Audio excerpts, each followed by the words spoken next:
Roses are red, violets are blue. Chicks can wear florals, and so can us dudes. I know there's a lot of guys out there that just don't enjoy wearing floral fragrances because they're too girly. Well, today I want to share with you some masculine floral fragrances that I have thoroughly been enjoying. Stay tuned, cuz today it's time to stop and smell the roses. Cue that intro.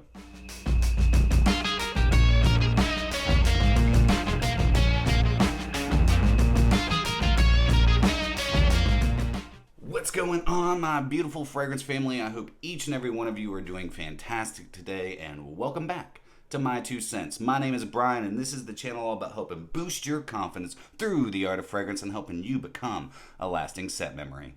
So today we're just going to go right in to the whiffing and sniffing. And the first floral fragrance that I have up on my list comes from the house of Kajal. And this is Lamar.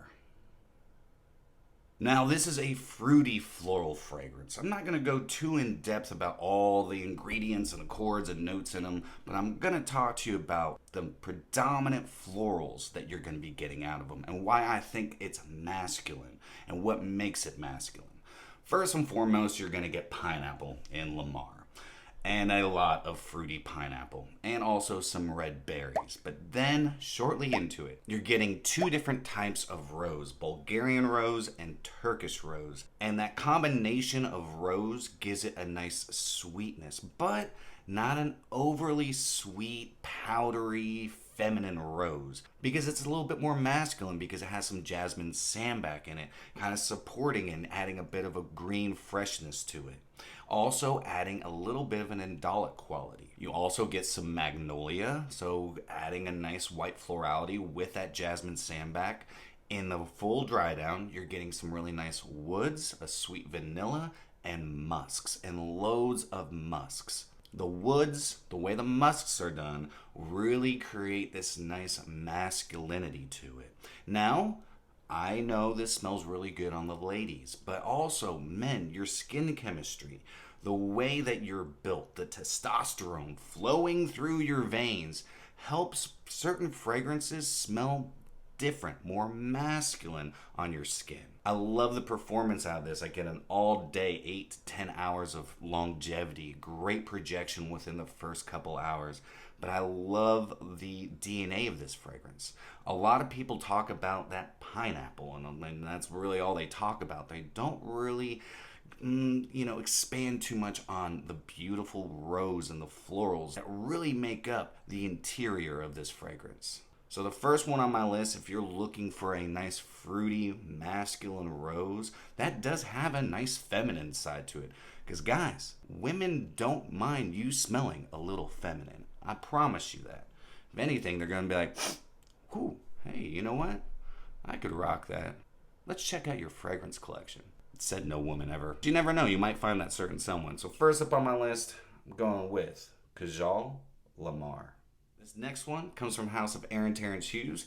I'm not exactly sure if this is going to be the exact same fragrance once he does his new relaunch, but it's one of my favorites, and I can't find my 50 ml, so I'm going to have to go with my 10 ml, and this is Aaron Terrence Hughes Homme. It says it right there in the name, Homme, which is French for man. This is all about iris, or orris. The orris concrete that Aaron Terrence Hughes uses in this is phenomenal. Now, for those of you who enjoy Dior Homme, the original DNA, you are thoroughly going to enjoy Homme from Aaron Terrence Hughes. But it's not just the orris. Now, you are going to get a boatload of orris in this. You're going to get that makeup-y, lipsticky orris. But there's some tonka, adding a nice powdery quality to this, adding to the sweetness of the vanilla. You're going to get some sandalwood and some beautiful musks. Now the sandalwood, that tonka, the vanilla, are kind of done in a masculine way. There is a nice accord that he created to give this a nice masculinity. I believe there's a little bit of patchouli and possibly just a touch of vetiver in here. But also those musks. You get these very clean musks. If you don't like that Dior Homme original DNA, you're probably not going to enjoy this, because I know a lot of women enjoyed Dior Homme original. Probably a few more than men actually did. But this is a very elegant masculinity. It gives you a nice sense of femininity, adding to your beautiful masculinity. Great longevity on this, lasts all stinking day on my skin, great projection within the first few hours. And that's the one thing I can say about Aaron Terrence Hughes fragrances. You don't have to worry about performance. And word on the street is he's upping all of his concentrations, so you're probably going to get even more longevity and projection out of his new releases. Or his reformulations, I should say. If you like that Dior Homme original DNA, then you're going to definitely want to check this out. And that is Aaron Terrence Hughes Homme. This next one is new to my collection. I picked it up a few weeks ago, and I got to give a shout out to Dev, man. Thank you so much for kind of inspiring me to pick this up. Actually, for inspiring me to pick this up and check out the house of Heeley. And this one is Agarwoud. Again, back into that rose category, because sometimes you gotta stop and smell the roses, guys. And the rose in this is very realistic. It's very green, it's stemmy, it's almost got a dewy factor to it. It's got this beautiful incense that gives it this nice masculine backbone with a nice amber accord. And I think the amber in this is just a combination of maybe some patchouli, some vanilla, and musks. I really enjoy the oud in this because it's extremely easy to wear. Just very woody and musky. It doesn't have that funky like blue cheese or it doesn't smell like a dog's butt. It smells more on the woody side. Nice sweetness flowing through this, but the rose in it. This is a very masculine rose because it's a natural smelling rose, as if you were just to take it, pick a rose right off the stem and not an overpowering sweetness, not a bunch of powdery rose, just very green and realistic. But the other notes and accords in this are what give it that masculinity. The incense and the woods balance this out, because if they weren't in there, I would say this is more of a feminine rose. Though you ladies out there could rock this, but for me, I see it leaning more on the masculine side. Now longevity, I get good longevity out of it, about 7 hours of longevity, between that 6 and 7 hour mark. Projection is really nice within the first hour, maybe 2 hours. This is one that I don't mind spraying a little bit heavy with, just because I really love the DNA. Dev, shout out to you again. Thank you so much for inspiring me to pick this up. I am going to be researching and getting more into the House of Heeley because I'm liking what he's doing. So next up on the list, coming from the House of Heeley, this is Agarwoud. Another one that was actually sent to me by the perfumer and the owner of Meremeta fragrances for Christmas. They didn't want, expect me to do a review, but I am going to add it in here because it fits this list. And this is Geranium Vetiver from Meremeta fragrances. Love that he now is doing magnetic caps. I love the new bottle design. It's very simplistic. It's not about the bottle and it's not about the cap. It's about the juice inside. Now this one definitely can be rocked by either sex. This is feminine or masculine. And I'm not adding it in here because I think it's a super masculine fragrance. I think it's versatile in the way that it's a nice split right down the middle. But it's packed with florals. And the way that he did the florals in this really give it that 50-50 split. It starts out with some marigold and some citruses. Now, those citruses, what I love about them is they stick around for the entirety of the fragrance. I don't know how he put that accord together, but man, this thing is a citrus banger. Not to mention, you're also going to get, of course, geranium. And the geranium is adding a nice watery quality with also some marine notes, and it's giving it some nice rosy nuances. But you're also going to get orange blossom with just a hint of honey. And I like the way that he put the honey in here because, as we all know, bees pollinate, bees go suck up the nectar of all these florals and then they create honey. And the way the honey and the orange blossom and that geranium are blended, it's magnificent. Very fresh, very bright and fresh throughout the entirety of the fragrance. You're also going to get this very clean vetiver. But not just clean, it's nice and green. Some added woods in there just to give it a nice woody backbone, but it's not overly woody, and loads of musks. I get really, really, really good longevity out of this for being such a citrus, aromatic, floral dominated fragrance. Great for the spring and summer.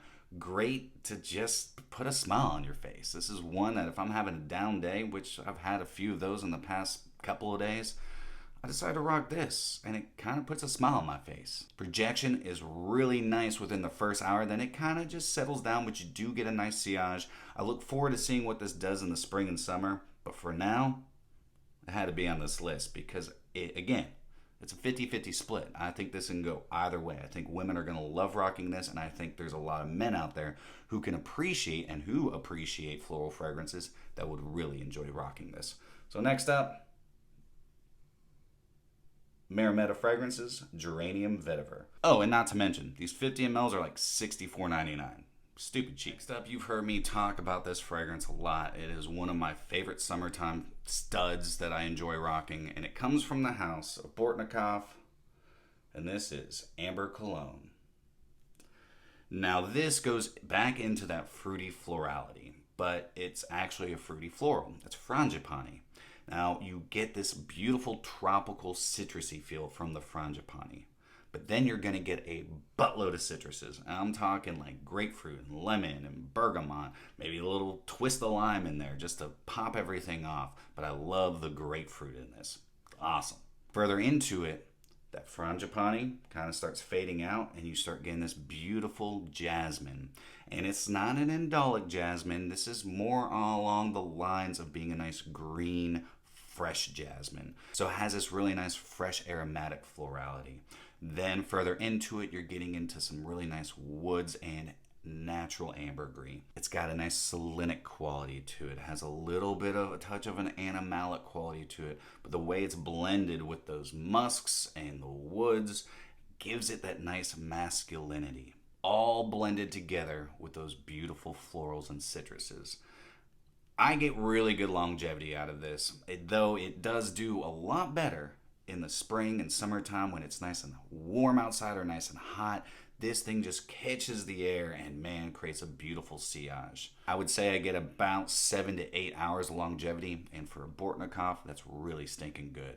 Projection is gorgeous in the warmer months. But it had to be on here because I absolutely love what this fragrance does, and as you know, it's one of my favorites in the summer. So next up, Bortnikoff, Amber Cologne. Oh, and not to mention, it's one of his more affordable fragrances, because some Bortnikoffs are really, really expensive. This next one is a moldy oldie, and it's not actually moldy, it's an old school style of fragrance. It was created many, many moons ago, and it's coming from the house of Caron, and this is Pour un Homme de Caron.